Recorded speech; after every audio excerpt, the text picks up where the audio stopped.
ब्रह्ममुरारिसुरार्चितलिङ्गं निर्मलभासितशोभितलिङ्गम् जन्मज दुःखविनाशकलिङ्गं तत्प्रणमामि सदा शिवलिङ्गम्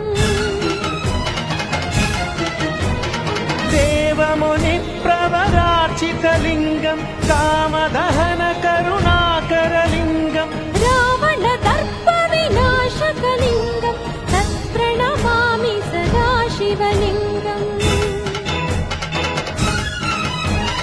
सर्वसुगन्धसुलेपितलिङ्गं बुद्धिविवर्धनकारणलिङ्गम्